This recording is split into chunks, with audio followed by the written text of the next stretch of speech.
මාළඹේ නගර කේන්ද්‍රයේ ස්ථාපිත මාළඹේ පිරිමි විද්‍යාලය බස්නාහිර පළාතේ කොළඹ දිස්ත්‍රික්කයට අයත් ශ්‍රී ජයවර්ධනපුර අධ්‍යාපන කලාපයේ කඩුවෙල කොට්ටාසේ විරාජමාන එකම පිරිමි පාසලයි.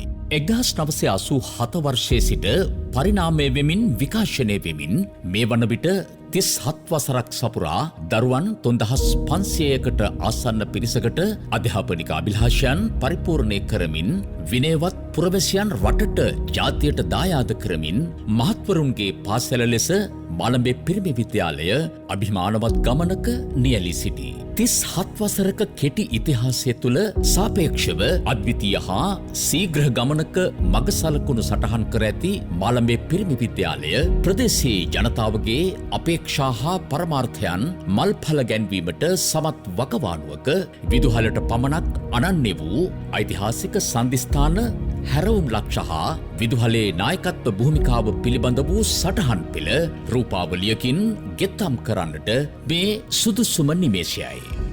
නව සමාජ සන්දර්භය තුළ නූතන ලෝකයේ ජයගනිමින් අනාගත ඉලක්ක වෙත දරුවන් යොමු කරන සාධනීය විදුපියස මාළඹේ පිරිමි විද්‍යාලයයි. මාළඹේ නගරබිමේ විදුහල ස්ථාපනය වන්නේ 1987 වර්ෂයේය. ආරම්භක විදුහල්පති W.K. ඩෙප් මැතිතුමාගේ නායකත්වයෙන් කනිටු විදුහලක් ලෙස සිසුන් 14 දෙනෙකුගෙන් ආරම්භි පාසල ප්‍රශංසනීය මාවතකට ගෙන ඒමේ ගෞරවය එතුමාට හිමි වේ. ඉන් අනතුරුව විදුහල්පති H. රත්නපාල මහතා මෙම විද්‍යාලයේ විදුහල්පති ධුරය දැරූ අතර එතුමා විශ්‍රාම යාමෙන් පසු නන්දසේන පතිරණ මැතිතුමා විදුහල්පති ධුරයට පත්විය. වත්මන් විදුහල්පති සිසිර ගුණරත්න මැතිතුමා විදුහල්පති ධුරයේ කටයුතු ආරම්භ කරන්නේ 2012 වසරේදීය. දූරදර්ශී භාවය හා පරිකල්පන ශක්තියෙන් යුතු එතුමා පාසලේ භෞතික හා ගුණාත්මක අවශ්‍යතා හඳුනා ගනිමින් වඩාත් ඵලදායී ලෙස පදනම සැකසීය. 2012 සිට මේ දක්වා වසර 13ක සේවා කාලය සපුරා ඇති එතුමා හෙට ලෝකයට ගැලපෙන දැනුමින් සපිරි ක්‍රීඩාවෙන් හා සෞන්දර්යයෙන් අභියෝග ජයගත හැකි පෞරුෂයකින් හෙබි දරුවෙකු බිහි කිරීම සිය ඒකායන පරමාර්ථය කොටගෙන ඇත. දරුවන් ආචාර්ය මණ්ඩලය දෙමාපියන් නිලධාරීන් සමග සහ මහජන නියෝජිතයින් සම්මුඛ වෙමින් වෙනස් ලෙස සිතන්නට වෙනස් ලෙස ක්‍රියා කරන්නට සහ ඊට අනුරූපීව නව මානයන් ඔස්සේ පාසල ගොඩනගන්නට අවශ්‍ය සහාය ලබා ගත්තේය. වසර 38ක පාසල් ඉතිහාසයේ ගෙවී ගිය මෑත වසර කිහිපය තුළ දරුවන්ගේ අධ්‍යාපනික විෂය සමගාමී විෂය බාහිර ක්‍රියාකාරීත්වය වඩාත් ඵලදායී ප්‍රගමනයකට පිවිස ඇත්තේ එතුමාගේ නායකත්වය හා මඟ පෙන්වීම යටතේය. ක්‍රීඩාව දරුවන්ගේ කායික හා මානසික පෞරුෂයට ඉමහත්සේ ඉවහල් වන බව ප්‍රකට කරුණකි. විදුහල්පතිතුමාගේ ඉදිරි දැක්මට අනුව විවිධ මහජන සබඳතා හරහා හල්බරාව ප්‍රදේශයේ භූමි භාගයක ක්‍රීඩා පිටිය නිර්මාණය කරන්නට ලැබීම විද්‍යාලයේ දරුවන් ඇති කරගත් සුවිසල් ජයග්‍රහණයකි.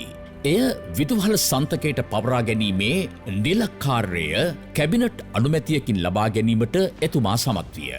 එම කාර්යයේදී දෙමාපියන්ගේ හා පාසල් සංවර්ධන කමිටුවේ නොමද සහාය හිමි විය. වසර කිහිපයක ක්‍රීඩා උත්සවාකාරයෙන් පැවැත්වූ අතර පසුගියදා 2025 වාර්ෂික මඩල ක්‍රීඩා සමාප්තිවල අලංකාරවත් හා අභිමානවත් අයුරින් පවත්වන්නට ලැබීම ප්‍රශංසනීය අවස්ථාවකි. මාළඹේ පිරිමි විද්‍යාලීය ක්‍රීඩා ක්ෂේත්‍රයට අලුතින් එක් වූ රග්බි ක්‍රීඩාව සහ ඉන් ලද ජයග්‍රහණ සිසුන් උද්දාමයට පත්වීමට හේතු වී ඇත. විදුහල් පරිශ්‍රයේ ඉදිවුණු පිහිනුම් තටාකය දරුවන්ගේ හා දෙමාපියන්ගේ ඉමහත් අස්වැසිල්ලට හේතුවිය. ඉන් ඔබට බැඩ්මින්ටන්, කරාටේ, වූෂු, මේසපන්දු, චෙස්, ඔරුපැදීම ආදී ක්‍රීඩා රැසකින් විජයග්‍රාහී වාර්තා පාසල් ඉතිහාසයේ ලියවනු ඇත. බාස්කට්බෝල්, ටෙනිස් ක්‍රීඩා දරුවන්ට හඳුන්වා දීම නුදුරු දිනයක සිදුවනු ඇත. විද්‍යාලීය දරුවන්ගේ සෞන්දර්ය කුසලතා නව මානයකින් ප්‍රදර්ශනය කරන්නට අවශ්‍ය පසුබිම නිර්මාණය වූයේ ශ්‍රවණාගාරය විවෘත වීමත් සමගය. විෂය අධ්‍යාපනය හා සමගාමීව දරුවා සංස්කෘතික සොඳුරු මිනිසෙකු කරන්නට වඩාත් ඉවහල් වන සෞන්දර්ය ක්‍රියාකාරකම් අතර 2024 මාර්තු මාස පැවැත් වූ සුභාශ්වර සංගීත සංධ්වනිය සුවිශේෂ ප්‍රසංගයක් විය.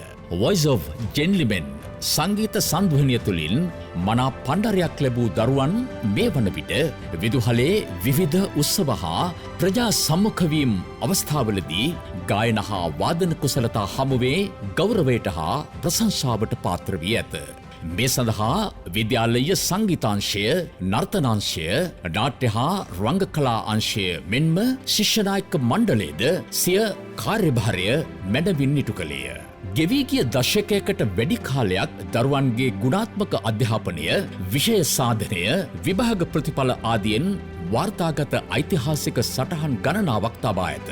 2012 වර්ෂයේදී 67%ක්ව පැවති අපොස්ස සාමාන්‍ය පෙළ ප්‍රතිඵලය 2019 වන විට 96%ක් ලෙස පාසල් ඉතිහාසයේ මෙතෙක් ලබා ඇති විශිෂ්ටතම සාමාන්‍ය පෙළ ප්‍රතිඵල ලෙස වාර්තා විය. එසේම 2018 වර්ෂයේ විදුහල් ඉතිහාසයේ ප්‍රථම වරට සිසුන් දෙදෙනෙකු වෛද්‍ය විද්‍යාලයට ඇතුළු වීම, 2024 පසුගිය වසරේ උසස් පෙළ සමත් සිසුන් 99 දෙනෙක් විශ්වවිද්‍යාල ප්‍රවේශයට සුදුසුකම් ලැබීය.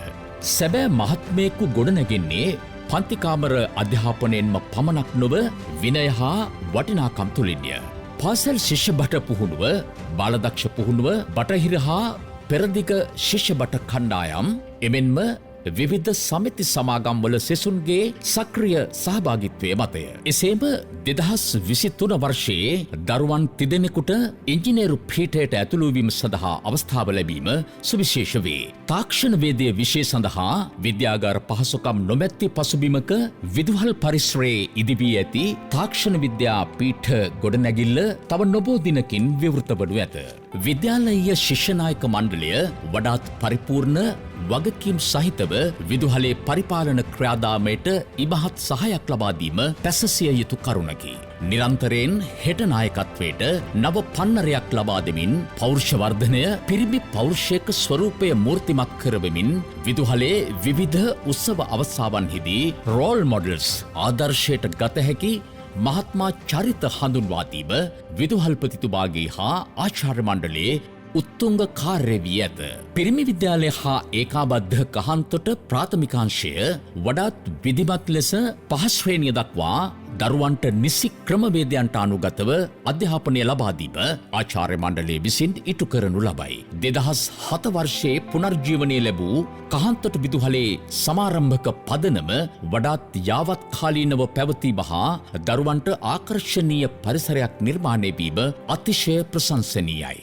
විද්‍යාලයේ ඉදිරි අපේක්ෂණ අතර පුස්තකාලය නවීකරණය, තොරතුරු තාක්ෂණාංශය යාවත්කාලීන කිරීම, වෙනත් විදෙස් භාෂා ඉගැන්වීම, ජපන් ශාලාව ලෙස නම් කොට ඇති ගොඩනැගිල්ල ඉවත් කර සිව්මහල් ගොඩනැගිල්ලක් ස්ථාපනය කිරීම ප්‍රමුඛ අවශ්‍යතාවයන් ලෙස සටහන් කළ හැකිය. ගෙවී ගිය කාලරාමුව තුළ විදුහලේ විශිෂ්ට ප්‍රගමනය සාක්ෂාත් කර ගැනීම සඳහා ආචාර්ය මණ්ඩලය ලබා දෙන සහාය අගය කළ යුතු අතර පාසල් සංවර්ධන සමිති ක්‍රියාකාරීත්වය සියලු ජයග්‍රහණ සඳහා අනගි දායකත්වයක් ලබා දෙයි. දරුවන්ට සාම්ප්‍රදායික පන්තිකාමරෙන් එහා ආශ්චර්යයෙන් හා චමත්කාරයෙන් පිරි ලෝකේ දකින්නට මාළඹේ අහස යට ඉදිවුණු මාළඹේ පිරිමි විද්‍යාලයට අවකාශ සැලසේවා යනු අප සැමගේ අපේක්ෂාවයි. සෑම දිනකම හිරු උදාවන විට මාළඹේ පිරිමි විද්‍යාලයෙන් නව මහත්වරුන්ගේ පරම්පරාවක් නිර්මාණය වී රටට ආශිර්වාදයක් වේවා යනු පරමාදර්ශීය ප්‍රාර්ථනයයි.